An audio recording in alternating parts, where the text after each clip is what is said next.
Welcome to John Martin Talks, where we battle ignorance and apathy daily. The growing ignorance of just how special this experiment we call the United States of America is, and the apathy that we can't or won't do anything and everything to save her. Well, ladies and gentlemen, if you're waiting for the weekend, good news, it has finally arrived. Of course, I'm going fishing as soon as this show is over. I'm going to hit the interstate, go about 3 hours south, and then get about 100 miles out in the Gulf of Mexico for a couple of days, and I think I've earned it. But we got a great show for you today. Got several topics. I'm hoping to get to all of them. The first one is, I can't believe I'm actually saying this, but Joe Biden might have finally done something that I actually agree with. And of course, he's catching the devil, especially for Republicans. And that is, he is now committed, at least he says he is, to leaving Afghanistan by, I believe it's September 11th of this year. And we'll talk a little bit about how that decision was made and what he's up against and all of that. But I have to say, at first blush, I actually like what Joe Biden did. And it's hard for me to believe I'm even saying that. And then this probably is no surprise to you at all, but a new poll has come out that 72% of voters, not just Americans, but voters, actually support the Second Amendment and believe in the Second Amendment. And we'll talk about that. And then Hunter's book, hopefully we'll have time for it, but I'll get it off my chest right away. Hunter Biden's book is basically dubbed the dud of the week. The thing is collapsing. Yes, it's come out high on the New York Times bestseller list, but that doesn't mean too much, and we'll explain it later. If statistics are correct, it will drop like a rock after this week. So we'll get into that. Before we get any further, though, we always have to mention our sponsors. Our number one sponsor is BDU, Big Daddy Unlimited.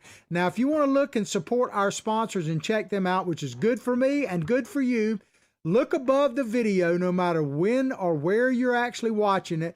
Scroll down on where the description is, and you will see links to our various sponsors.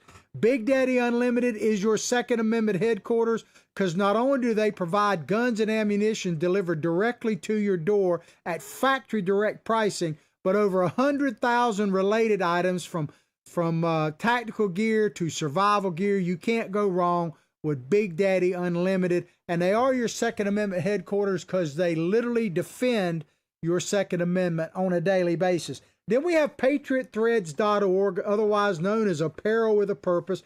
They are a total fulfillment center, which basically means if you have a charity event and you want to get a high quality t-shirt, clothing with a patriotic theme made for your charity event, they will handle every single aspect of that, including designing, shipping, and helping you get the money to a charity of your choice. Remember the promo code, which are the initials of our show, John Martin Talks, so JMT, for 20% off. Then we have Recoil TV. Recoil TV has a YouTube channel. They produce high quality videos that are Second Amendment related. In other words, they demonstrate the latest guns, hardware, tactical gear, that type of thing.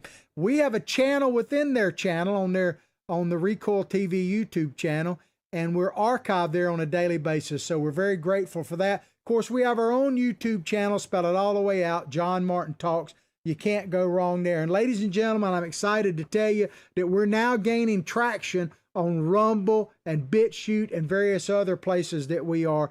Check it out. All right, let's get into this, as I say, the meat and potatoes of the show.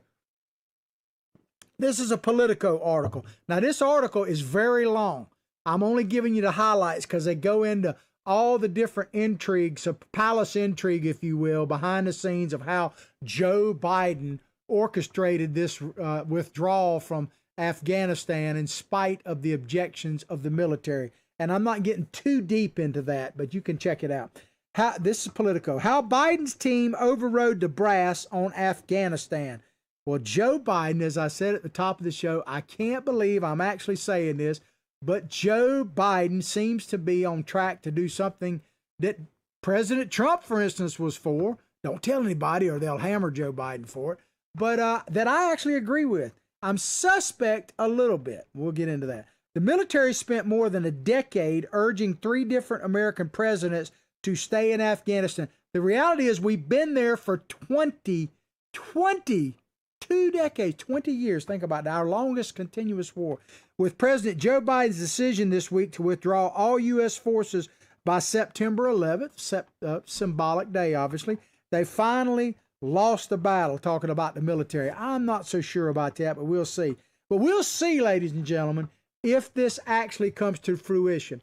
Now, the only real knock, at least based on what I know so far, is, giving them a specific time frame. Biden has got some criticism for that. I get that. But if true, as the Democrats say, if true, that Biden is actually committed to pulling our entire U.S. forces out of Afghanistan, then I got to give the man some credit if he gets that done. But Biden said, and I actually appreciate what he's saying here.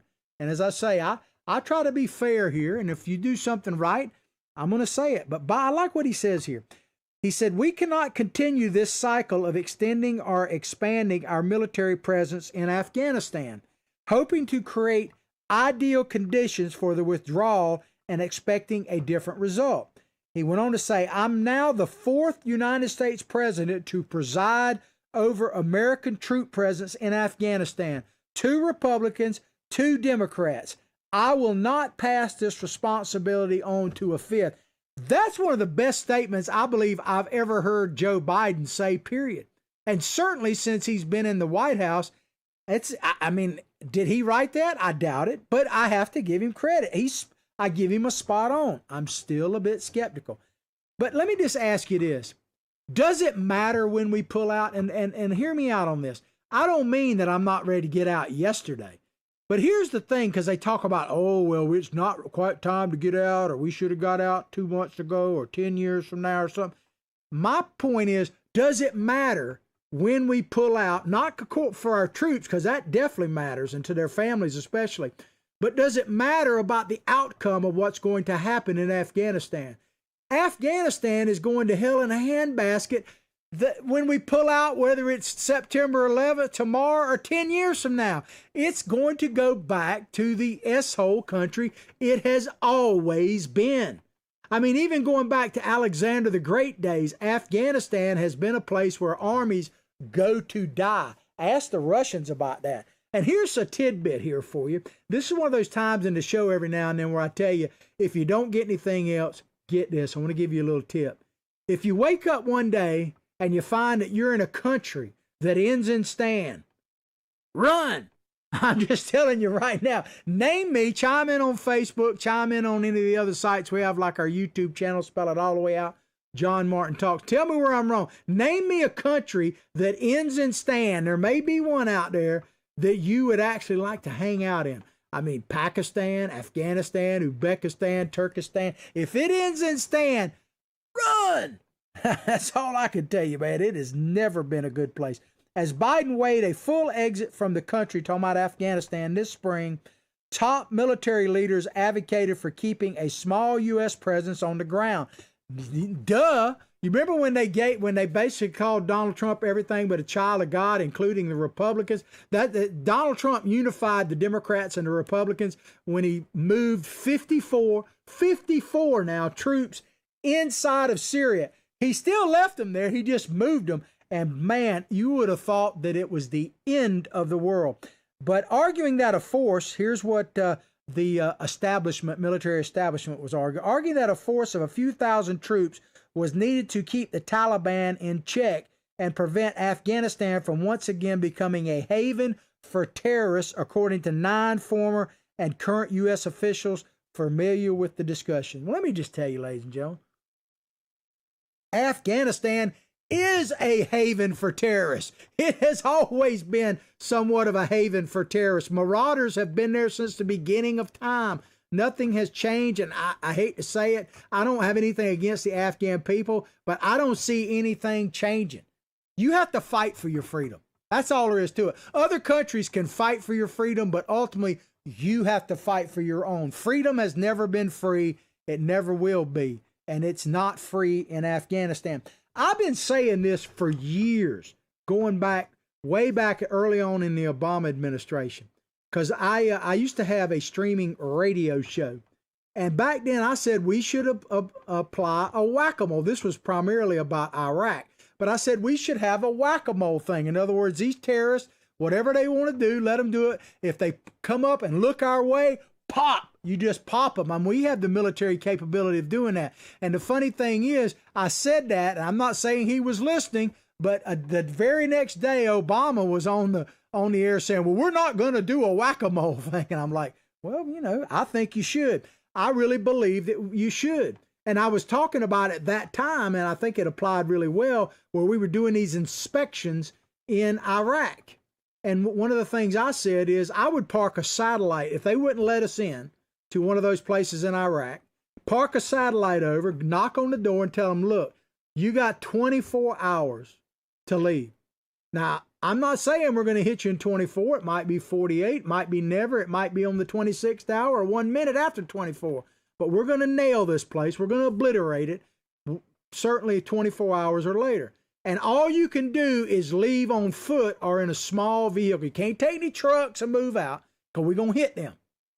And it would be over. It would be all over. You could do the same thing in Afghanistan. You can't tell me that we can't monitor what's going to happen there. And if we see terrorist camps building up, we couldn't just take them out. I really believe that. Back to if I'm wrong, tell me where I'm wrong. Asked during a visit to NATO on Wednesday whether the military supported the decision to withdraw, Defense Secretary Lloyd Austin, you remember who Lloyd Austin is? That's the one that Biden said, I want to thank that guy that I named to do that thing over there somewhere. Basically, like, what got me the most about that was not that he could remember Lloyd Austin's name, but he couldn't even remember the Pentagon. That's why I don't believe really Biden is orchestrating this in any way. But Defense Secretary Lloyd Austin said the decision-making process was inclusive. What does that mean, inclusive? That means that no, he wasn't in favor of it, and neither was the Joint Chiefs of Staff or the military in general. They weren't in favor of it. But remember, the military-industrial complex, Dwight Eisenhower warned about that. Donald Trump spoke about it a couple of times. He's the only other president I've ever heard actually mention that. And I actually believe, and I'm being very serious, when he started talking about the military-industrial complex, I actually feared for his life because that's a lot of stuff there, man. It's pretty deep. But when you talk about Lloyd Austin, the new defense secretary, remember this. What do you think he's been doing for the last 4 or 5 years since he retired from the military? He's been working for Raytheon. I'm not necessarily criticizing them, but Raytheon is, and they're part of what United Technologies Incorporated now, I think, but they are a major, and I mean major player in the defense contracts and tied into the Pentagon. So, the fact that he comes right out of basically being a lobbyist, he's on the board of directors for Raytheon to run the Pentagon, you fill out the details there. But Austin, the new defense secretary, said their voices, talking about the military, were heard and their concerns taken into consideration as the president made his decision. But he said, now the decision has been made. I call upon them to lead their forces through this transition. Well, isn't he in charge of them? Does he need to call upon them? They just need to follow orders. Translate this, what I'm hearing here. They are pissed. They're pissed to be pulling out of Afghanistan. There's a lot of ching-a-ling in Afghanistan, man. Now, the country itself, but the military, I mean, what other industry is there in Afghanistan other than war? I mean, the poppies, I guess that's it, but they're connected to the war as well. Behind the scenes, it is Secretary of State Anthony Blinken, according to this article, and National Security Advisor Jake Sullivan, who are truly running the Pentagon. Now, this is a Politico article. According to two former officials familiar with the discussions, Secretary of State Anthony Blinken. Well, first of all, the fact, if true, as the Democrats say, it's kind of scary. Because not only is he not a military person, not only is he not supposed to be involved in the Pentagon other than at the cabinet level in negotiations between the State Department and the Pentagon, the Defense Department, but this guy can't stand up, as we talked about multiple times in the last few weeks, cannot stand up to our greatest enemy, China. They have zero respect for this dude, Blinken. So if he's actually in charge, it's scary. And if you want to see some of my shows that talk about Blinken, matter of fact, I talked about him a little bit yesterday.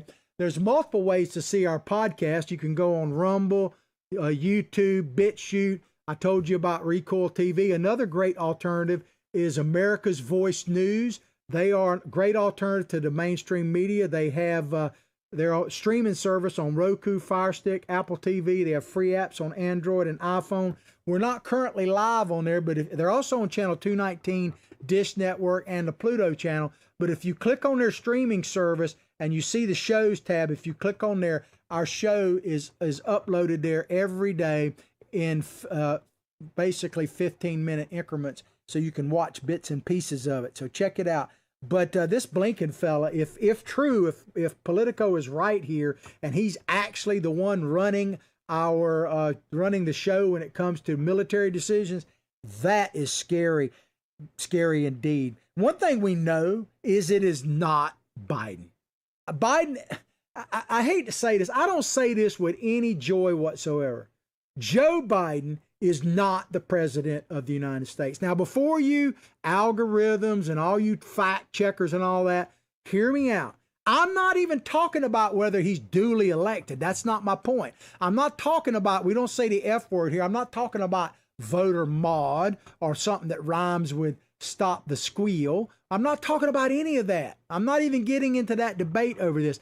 I'm saying he's not capable of being president of the United States based on all the evidence that I have seen to this point. Someone else is propping that dude up. It might be Kamala Harris. I think it's actually Obama. I think the Biden administration is the Obama third term. Remember, Obama actually got along quite well with the military brass, the hierarchy. I mean, he was droning people to death here all over the place, man. Barack Obama was hardly a pacifist. He used the military for his own political advantage, and a lot of presidents do that, so I'm not necessarily knocking him for that. But Obama, if he wasn't working for Netflix, he would probably be working for Raytheon like the former defense or the current defense secretary is. Experts say Biden chose Austin for his Pentagon chief precisely because he would follow orders. And I point out again, this is Politico saying this. Well, so are they saying that Biden values loyalty for people that run the Pentagon? Didn't they beat DJT, Donald J. Trump, to a pulp for doing that, for seeking out loyalty? Didn't they call Donald Trump everything but a child of God for that? But I guess, the new Secretary of Defense, welcome to the Biden crime family, because that is what it is. It reminds me of, Biden. I can see Biden going up to people that he appoints and saying, one day I'll come to you and I'll ask you for a favor. That favor that day may never come. My Godfather imitation. I can see Biden actually asking that. Biden came to the decision about pulling the troops out of Afghanistan after lengthy consultations with his advisors, as well, and this is Politico points this out, as well as calls to his predecessors, including former President Barack Obama. I guarantee you Obama had to sign off one way or another on this, or it would not have happened. Still, current and former military officials have lingering concerns about the withdrawal and particularly the fact that it is not based on security situation in the country. Lingering concerns. Well, I guess they would especially have lingering concerns if they're shareholders of places like Raytheon and McDonnell Douglas and Boeing and whoever makes all of our military industrial complex up. Yeah, they'll probably have lingering concerns. But I like this paragraph to say about, and particularly the fact that it is not the withdrawal, not based on the security situation in the country. What exactly is the security situation in Afghanistan? Routinely, we hear Afghan police officers and military people who are supposed to be our allies shooting our people, don't we? The situation in Afghanistan is terrible. Now, I'm not knocking our troops. Here's one, I haven't said this in a while, but if I say it, it bears repeating. One of the terms you will never hear me say is that our soldiers died in vain. Because I don't believe that. I don't believe that, because to me, if you look at our soldiers, the greatest fighting forces. I mean, I have nothing but positive to say about the rank and file. Matter of fact, I try to go out of my way, and I would recommend you do it too. When you see a person in uniform, go up in a convenience store or somewhere like that, go up and thank them. Wherever you see them, they really appreciate it. And I've had very positive results of that, and we owe it to them. But as I say, I'm not knocking our rank and file. They never die in vain, because in general, our soldiers die protecting the buddy next to them. They're fighting for each other. Now, I'm not saying they're not fighting for country and love of country. Don't misunderstand me. But when push comes to shove, and I've talked to quite a few people that have been in the heat of battle, and if they readily want to talk about it, they probably weren't there. But I've been privileged to talk to, I've met 2 Medal of Honor winners, by the way, which is one of the greatest privileges of my life. And, but they die, or they fight for the buddy next to them.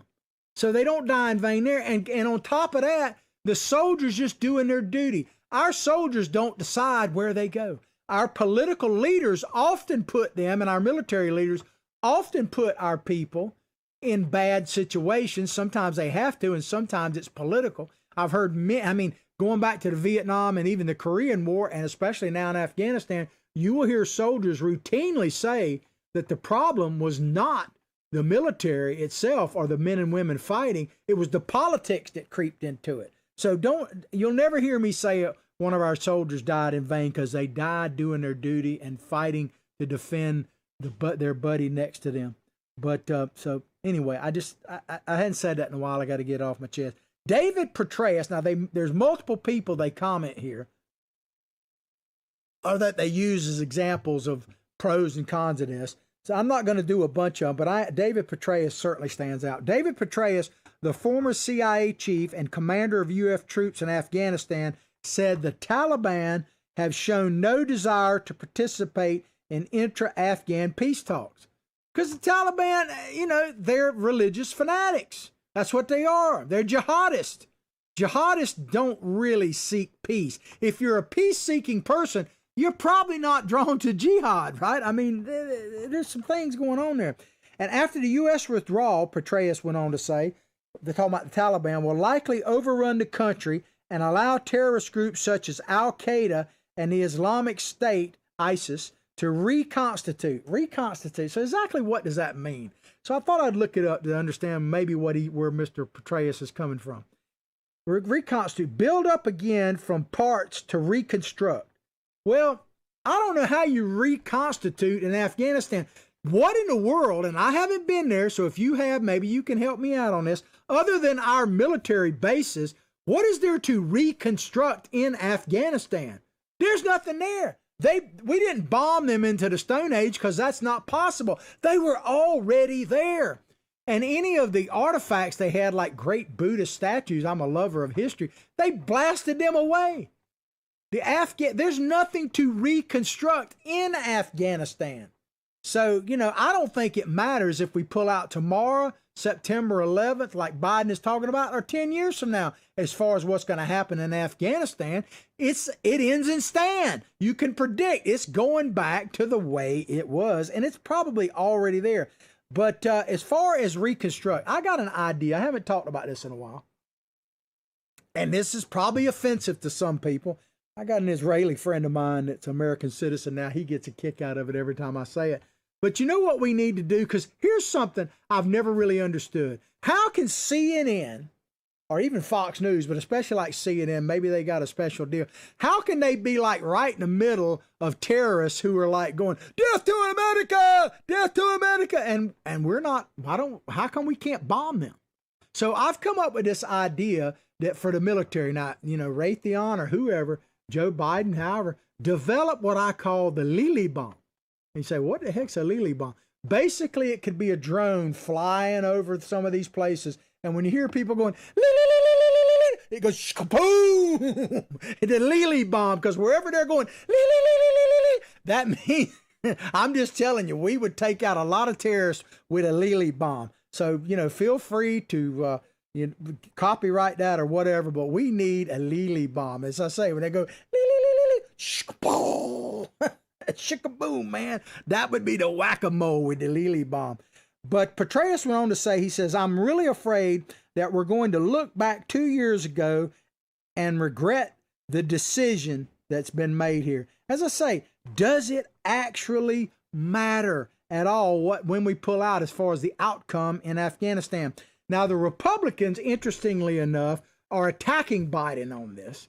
People like Turtlehead Mitch McConnell and Lindsey Graham and the usual suspects are all lining up to basically bash Biden on this. Now, the Democrats, interestingly enough, they bashed, as I said earlier, Donald Trump because they bashed Donald Trump for being alive. I mean, he committed a grievous sin. Donald Trump committed the worst crime in the history of presidential politics. He won. He won, and they will never, ever forgive him for that. They want to punish him even after he's out of office because they'll never forgive him for winning.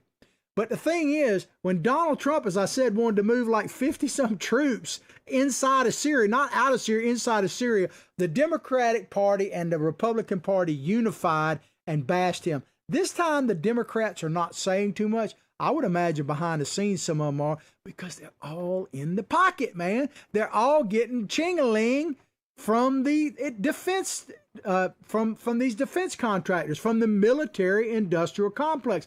I'm not going to play it, but if you have never seen it, his whole farewell address is definitely worth watching from Dwight Eisenhower. Now, here's a guy who knew the military and this country and world like probably no one ever before, because he not only ended up being president of the United States, but he was a lifelong military guy. He was a supreme commander of all the forces, not just ours, but allied forces throughout the world in World War II, which we have not seen. Hopefully we won't again.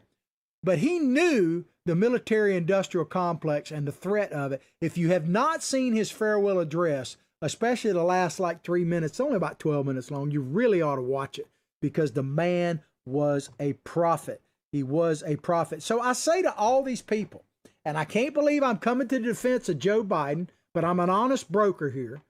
Like one of my sponsors says, apparel with a purpose. My name escaped me for just a minute there, but you know who I'm talking about. My good friend Greg, where you get 20% off for JMT. Check it out.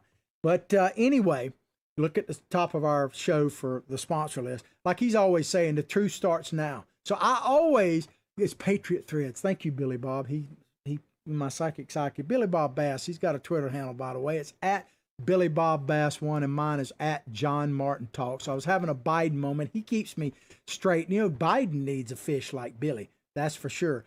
But he has a Twitter handle at Billy Bob Bass 1, and mine is at John Martin Talks. As I tell you all the time, we're determined to stay in the public square of all this social media. So keep us in your thoughts, prayers. Our sponsors, share our show far and wide. But one of the things I've been saying about Afghanistan pulling out, and I'm defending Biden on this, but I've been going back for a long time. You could have said this 10 years ago. We've been there 20 years. If not now, when? When are we going to pull out of Afghanistan? If not now, because we're going to pull out or just erode away. We're not going to make dramatic improvement. We're not going to win the war, so to speak. If winning the war means building Afghanistan into a peace-loving democracy to join the nations of freedom-loving people, I'm not saying it's not possible, but it's not possible for us to do it. The Afghan people have to do it on their own. So I asked the question in defense of Joe Biden, if not now, when? Bring them home, man. We can always whack them. We can get that Lily bomb. If we can invent the atomic bomb, by God, we can invent the Lily bomb. The mother of all bombs, isn't that what Trump dropped on them? All right, we're going to keep going here. Let me check my time. We're doing okay. This is a Breitbart story, and it should come at no surprise to you whatever. A poll, 72% of voters support the Second Amendment. Period. 72%. Listen to this. A McLaughlin and Associates poll, if you haven't seen, they're pretty reputable. I believe Sean Hannity uses them quite often or has them on the show. They were one of the more accurate predictors of what happened in presidential elections, especially in 2016. A McLaughlin and Associates poll conducted April 8th through the 13th, so very recent, 2021, shows 72% of general general election voters support the Second Amendment and its protections on the right to keep and bear arms. Well, I use the Democratic term. If true, then how do you explain Biden? Why did they vote for Biden? Maybe they didn't. But if 72% of the people believe in the Second Amendment, think about this, we don't say the F word, take the moral aspect away, take the stop the squeal, that kind of thing away.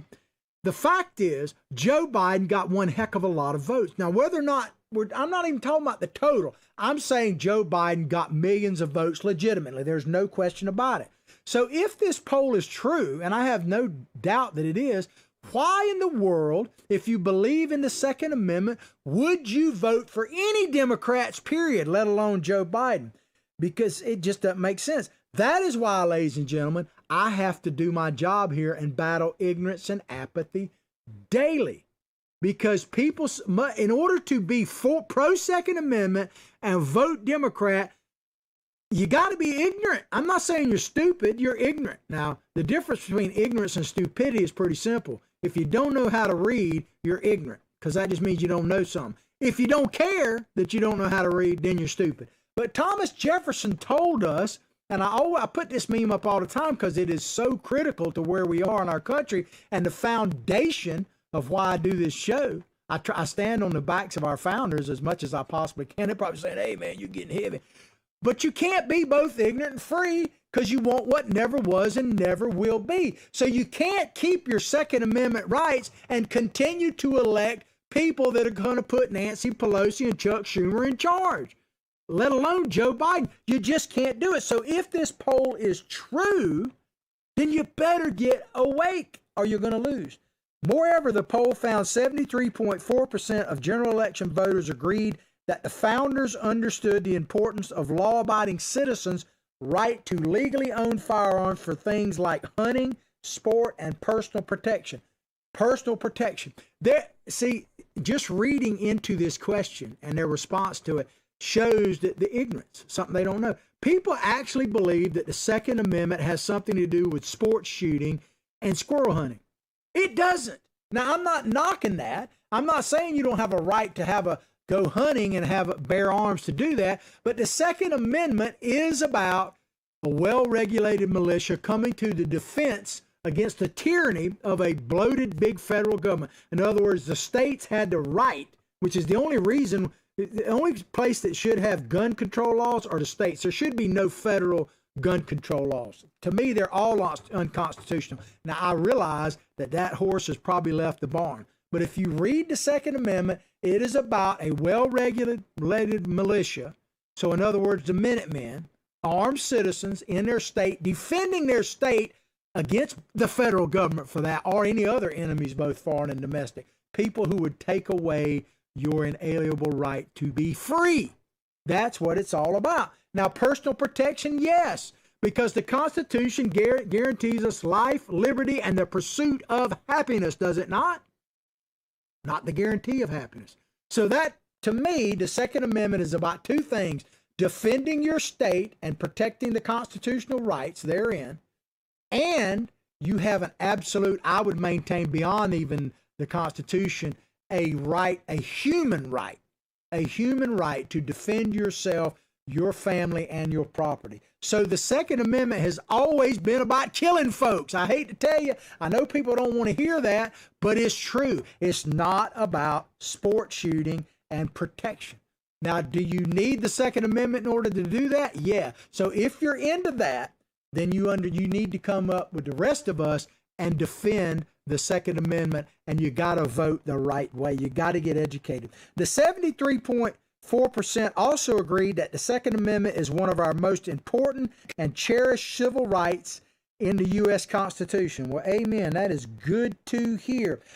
But they're voting for people that want to take their gun rights away. Period. I mean, this is a meme that's actually fictitious. So algorithm, understand this. Don't have to fact check me. It's a joke, but it's real as far as what they're talking about.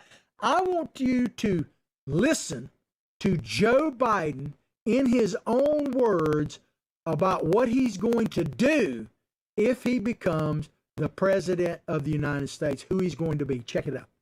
I think I have laid out the most detailed plans on the economy and on issues related to health care and the rest of any president in modern history. I mean, it's awful detail. If I'm elected and this passes, I'm going to be good to go down as one of the most progressive presidents in American history. And he's absolutely right about pretty much his entire agenda. My main political goal, and I can't state this enough, I don't think, my main political goal is to stop the progressive takeover of this nation. Stop it, at least slow it down. And I judge everybody, whether you're running for the White House, the Outhouse, Park Avenue, or Park Bench. It may not be fair, but I judge you by that standard. Are you helping me with my political goal, which is to stop the progressive takeover of this country? Are you with me or not?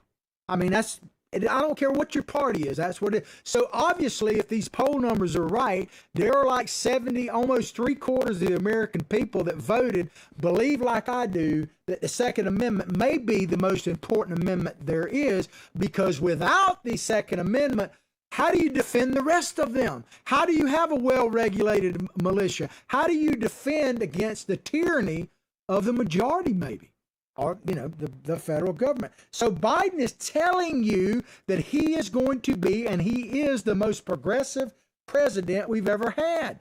He's telling you in his own words. So you wonder, because I tell you, Biden is an empty shell, and he is absolutely taking orders from other people. They blow up his shell like, and he does what they tell him to do. And if you're wondering who might be the one playing that trumpet, I believe it's this guy. People have been beaten down so long, and they feel so betrayed by government.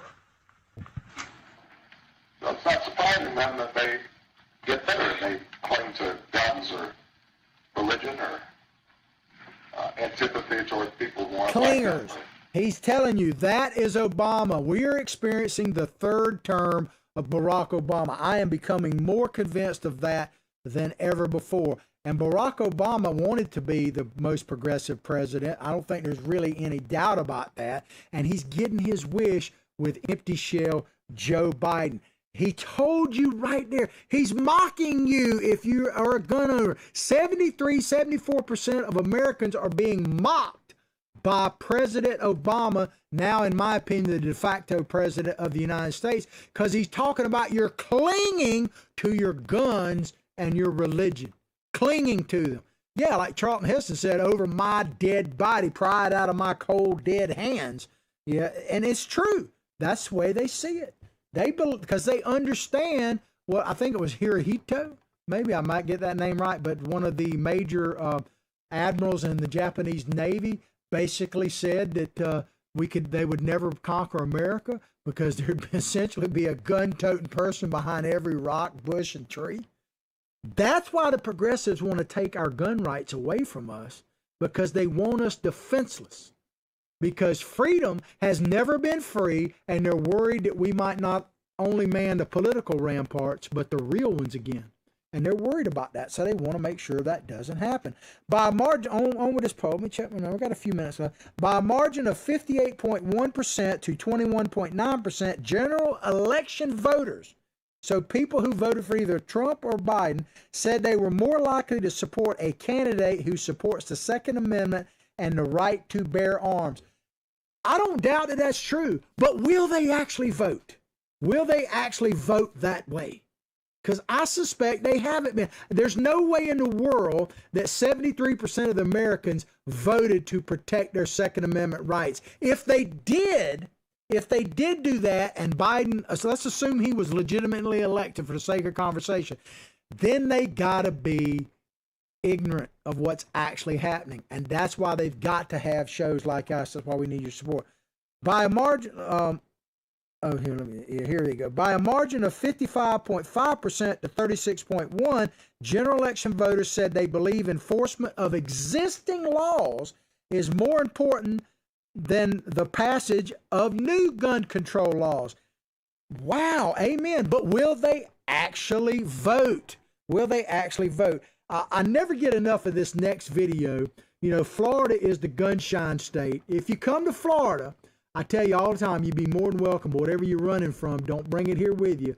But this guy, Grady Judd, is one of my heroes. Got to get him on the show someday.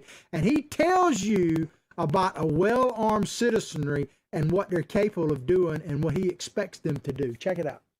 We have received information in social media that some of the criminals were going to take their criminal conduct into the neighborhoods.